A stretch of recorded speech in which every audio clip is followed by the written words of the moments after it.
Number 1, find a mentor. Okay, diha kita magsugod, no?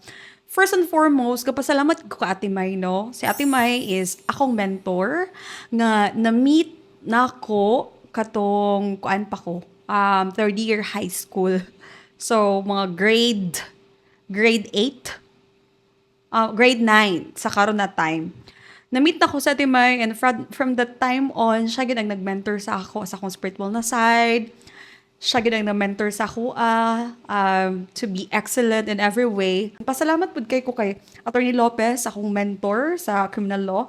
Kay master yun kay siya mo question, guys, kanang magbuhat ng complaint affidavit. Master kay siya what lead to the discovery of the crime. Mga nanag ding yaha. So, idol na ako siya. Pero later na ako siya na ano gyud na mentor katong dugay-dugay nako sa practice. Pero katong yung mga permero nako, guys, tumbling gyud.